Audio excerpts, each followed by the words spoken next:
Hello friends, welcome back my YouTube channel extra knowledge for education. Friends, इस video में हम discuss करेंगे intermediate की पोइट्री की पोयम है जो नए सिलेबस के अनुसार लगी हुई है, from the passing of Arthur, composed by Alfred Lord Tennyson. जो पोएट हैं अल्फ्रेड लॉर्ड टेनिसन, इनका जन्म सन 1809 को हुआ और इनकी मृत्यु सन 1892 को हुई। ये जो पोएम है from the passing of Arthur, इसका जो बैकग्राउंड है वो यही है कि इंग्लैंड का राजा आर्थर एक बार युद्ध में घायल होने के बाद संसार से विदा होने को था, तो पोएट ने इस विषय पर एक लंबी पोएम लिखी। उसी में से कुछ पंक्तियां यहाँ दी गई हैं इस पोएम में। अर्थात जब राजा आर्थर नौका में बैठकर अपनी रानियों के साथ किसी अज्ञात स्थान को जाने लगा, क्योंकि वो बुरी तरीके से घायल था, तो राजा आर्थर के जो कुछ बचे हुए योद्धा सैनिक थे, उनमें से एक थे सर बेडीवर। वे बहुत दुखी थे अपने राजा की ये कंडीशन देखकर। तो इसी के विषय में राजा ने उनको धीरज बंधाया था, तो उसी को एक्सप्लेन किया गया है इस पोयम में। इस पोयम का जो मेन थीम है द पासिंग ऑफ ऑर्थर, उसका यही है कि पोएट ने इसमें एक्सप्लेन किया है कि ईश्वर और प्रार्थना में दृढ़ शक्ति होती है, अटूट शक्ति होती है, अभिन्न शक्ति होती है। प्रार्थना से कोई भी वस्तु सरल हो सकती है, कोई भी डिमांड ईश्वर से हम अपनी प्रार्थना के माध्यम से कर सकते हैं और वह स्वीकार भी कर ली जाती है, ऐसा पोएट का मानना है। आरंभ से अंत तक ईश्वर की महानता इस पोएट का मुख्य फोकस है, इसका मुख्य विचार है, क्योंकि ईश्वर सर्वशक्तिमान स्वामी है। वह अनेक प्रकार से अपनी इच्छा पूर्ण करता है और मनुष्य जानवरों से केवल इसीलिए श्रेष्ठ है क्योंकि वे ईश्वर को जानते हैं और उसकी प्रार्थना करते हैं। प्रार्थना बहुत महत्वपूर्ण है और अत्यधिक शक्ति रखती है। यह संसार को ईश्वर के चरणों से जोड़ती है। यह मनुष्य को ईश्वर की सुरक्षा प्रदान करती है। यही इस पोएम का मेन थीम है। फ्रेंड्स, आगे बढ़ने से पहले आपसे रिक्वेस्ट है कि अगर ये वीडियो आपको थोड़ी सी भी हेल्पफुल लगे तो प्लीज़ इसे लाइक व शेयर कीजिए और मेरे चैनल को सब्सक्राइब कीजिए। Now read the poem. इसका फर्स्ट स्टैंजा है, and slowly answered Arthur from the barge, the old order changed, yielding place to new, and God fulfills himself in many ways, lest one good custom should corrupt the world. Comfort thyself, what comfort is in me.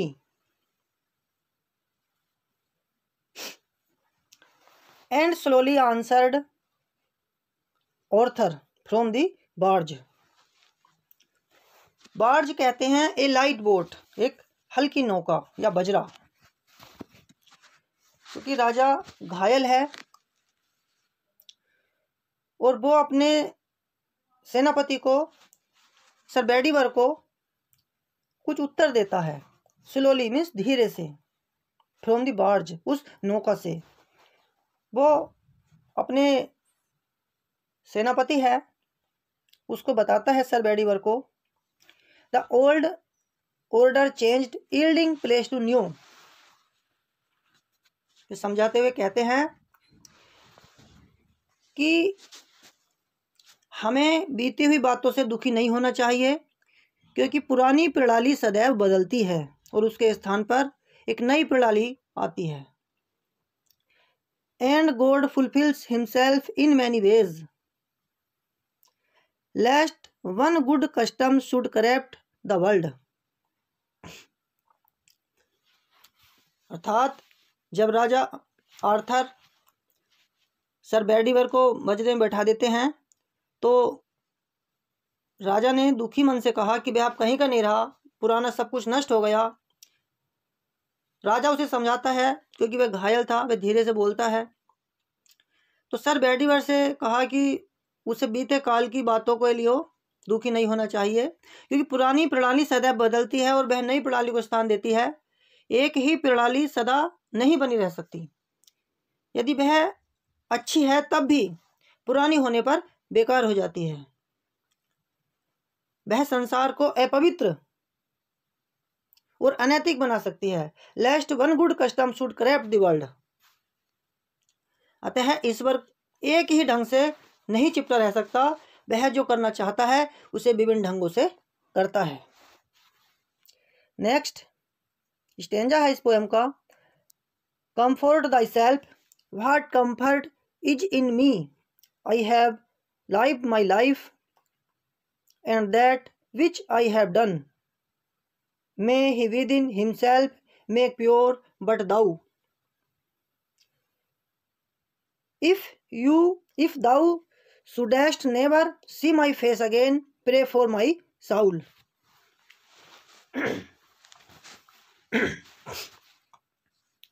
Poet आगे explain करते हुए कहते हैं कि comfort thy self, अपने हृदय को सांत्वना दो, अपने हृदय को धीरज बंधाओ।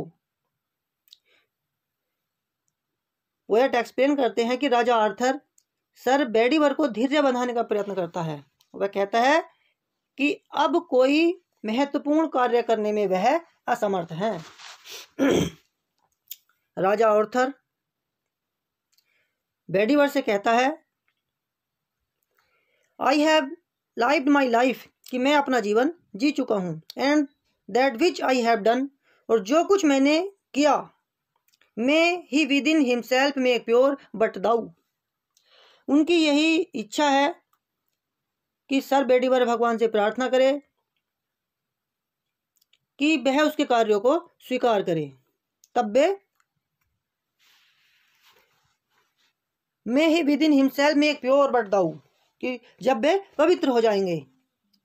If thou shouldst never see my face again, और वे ऐसी उम्मीद करते हैं कि अब बेडीवर कभी राजा आर्थर का चेहरा फिर से दोबारा नहीं देख सकेगा। प्रे फॉर माई साउल, तो वे अपने योद्धाओं से कहते हैं कि सर बेडीवर से निवेदन करते हैं कि वह ईश्वर से प्रार्थना करे कि भगवान उसकी आत्मा को शांति प्रदान करे।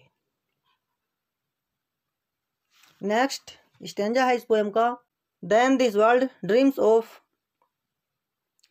Where let thy voice rise like a fountain for me night and day. Poet explain करते हैं कि अपनी अंतिम विदा के समय राजा आर्थर सर बेडीवर से प्रार्थना करता है कि उसके लिए ईश्वर से प्रार्थना क्या करे, क्योंकि प्रार्थना में बड़ी शक्ति है। क्योंकि राजा को घातक घाव लगा है, वह नौका में सवार होकर अनजाने स्थान को जा रहा है।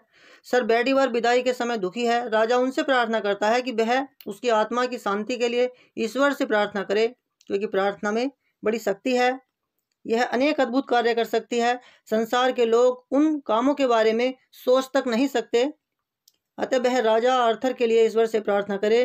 वह निरंतर ऊंचे और पूर्ण मन से प्रार्थना करे।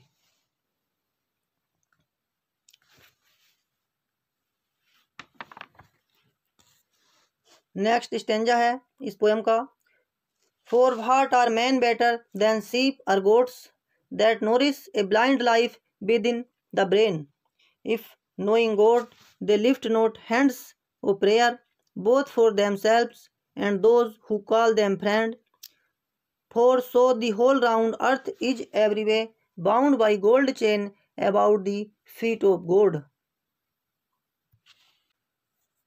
For what are men better than sheep or goats?